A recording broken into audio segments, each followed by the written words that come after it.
Bonjour, alors aujourd'hui nous allons faire la révision de l'atome et du tableau périodique. Alors quelques termes qui sont importants à connaître ou s'en souvenir sont les mots ou le vocabulaire élément, composé, atome et molécule. Alors un élément, c'est une substance pure qui ne peut pas être transformée en substance plus simple. Fait que pensez aux éléments du tableau périodique. Ensuite, un composé, c'est une substance pure constituée de deux ou plusieurs éléments chimiques combinés. Fait que ça va être deux ou plus éléments du tableau périodique. Tandis que ici, un atome, c'est une particule d'un élément chimique qui forme la plus petite quantité pouvant se combiner. Donc, c'est une partie d'un élément chimique ou c'est une partie d'un élément. Okay. Ensuite, on a la molécule qui est une particule neutre constituée de deux ou plusieurs atomes unis par des liaisons covalentes. En chimie, en 10e, on va apprendre c'est quoi des liaisons covalentes. Fait une molécule, c'est deux ou plus atomes. Alors, éléments et composés vont main dans la main et atomes et molécules vont main dans la main. Ce qu'on va voir aujourd'hui, c'est la structure de l'atome, le tableau périodique et la réactivité chimique. Alors, commençons avec la structure de l'atome.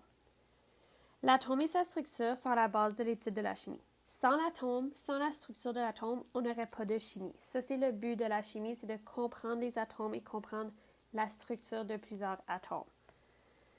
Alors, quand on parle de la notation atomique, on va parler de ce qu'on voit sur le tableau périodique. Donc, on va utiliser la notation scientifique ou la notation atomique afin d'écrire les renseignements essentiels au sujet d'un élément. Fait que d'habitude, on va avoir ici le numéro atomique. Donc, ça représente le nombre de protons. Ça représente aussi le nombre d'électrons dans l'atome lorsqu'il est neutre. Et ensuite, on a aussi le nombre de masses. Donc, ça veut dire ceci la masse atomique. Et la masse atomique est représentée par le nombre de protons plus le nombre de neutrons. Vous allez aussi voir que parfois, on va l'écrire comme ceci. Alors, la masse serait en haut et le numéro atomique serait en bas.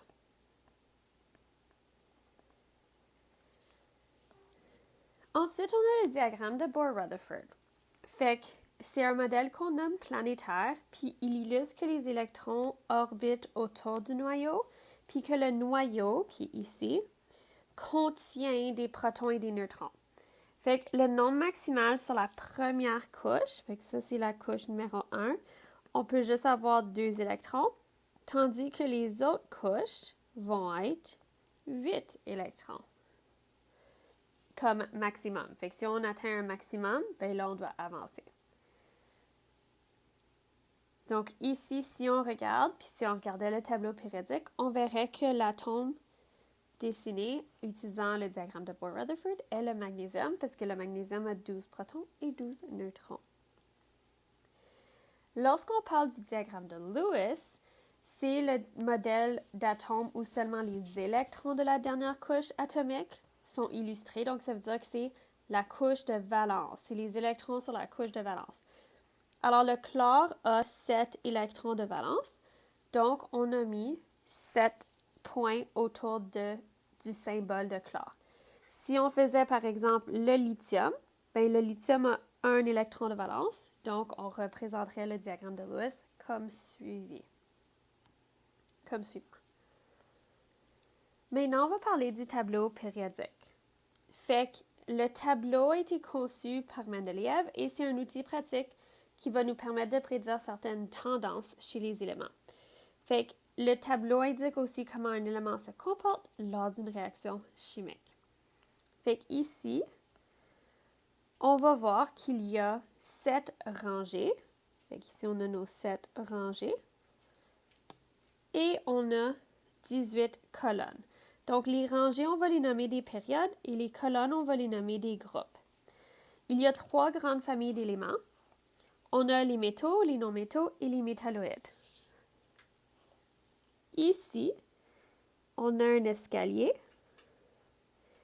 et on retrouve nos métalloïdes parce qu'ils ont les propriétés de métaux et de non-métaux. À la droite, on a les non-métaux. À la gauche, on a les métaux. Alors, cet escalier de métalloïdes définit de quel côté sont les non-métaux et quel côté sont les métaux dans le tableau périodique. Quelques groupes qu'on va étudier particulièrement, on va avoir les métaux alcalins, qui sont le premier groupe. On va avoir les métaux alcalino-terreux. On va avoir les métaux de transition, qui sont ici. On va avoir les halogènes, qui sont ici. Et finalement, les gaz rares. Alors, ce sont vraiment les 5 grands groupes que nous allons revoir ensemble et étudier davantage dans notre unité de chimie. Quelques remarques à faire. Fait que les éléments de la première période, fait qu'oubliez pas que période, c'est des rangées. OK? Fait que les éléments de la période 1 ont une couche électronique. Les éléments de la deuxième période ont 2 couches. Les éléments de la troisième période ont 3 couches.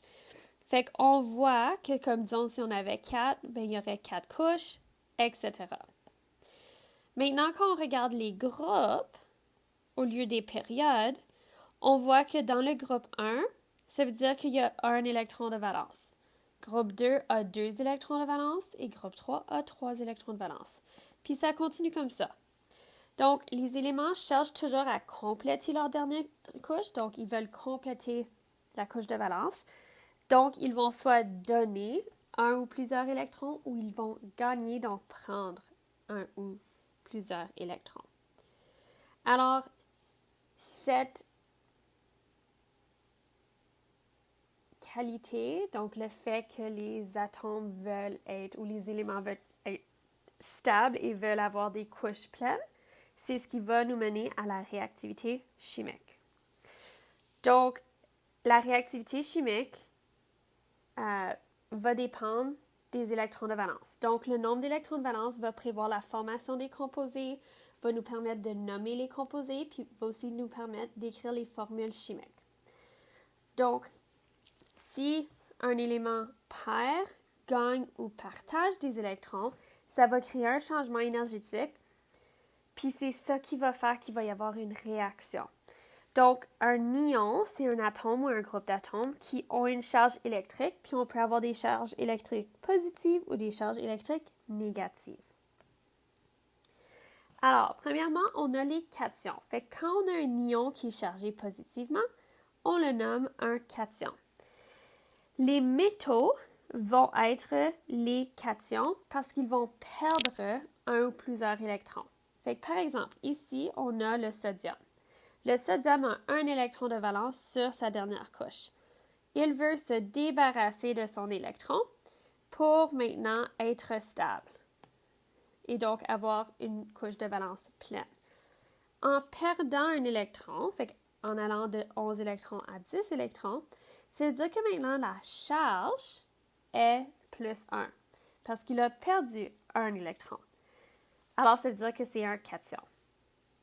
La réactivité d'un atome va augmenter en descendant dans le groupe 1 et le groupe 2 parce que les électrons de valence sont plus loin du noyau et donc ils sont beaucoup plus faciles à venir enlever. Fait que parce qu'ils sont faciles et vite à enlever, ça va créer une réaction plus rapide. Cependant, le groupe 2 va être moins réactif que le groupe 1 parce que le groupe 2 a 2 électrons de valence à perdre, tandis que le groupe 1 a seulement 1 électron de valence à perdre. Finalement, nous avons les anions. Fait que les anions, c'est des ions qui sont chargés négativement. Okay? Si vous voulez vous souvenir de la différence entre cation et anion, pensez anion, c'est oignon. La majorité des personnes n'aiment pas les oignons, fait que c'est négatif. OK? Puis les anions, ça va toujours être des non-métaux qui gagnent un ou plusieurs électrons. OK? Fait que la réactivité va toujours diminuer dans le groupe puisque les électrons sont plus loin du noyau et ça va être beaucoup moins facile à arracher un électron d'un autre atome lorsque les électrons sont déjà loin du noyau. Donc ici, si on prend le chlore comme exemple, on a le chlore qui a une couche de valence avec 7 électrons. Donc, il veut gagner un électron pour qu'elle soit à 8. Il va gagner un électron pour avoir 8 électrons sur la dernière couche, donc sur la couche de valence. Alors, quand on a un électron de plus, on va ici avoir une charge négative de -1.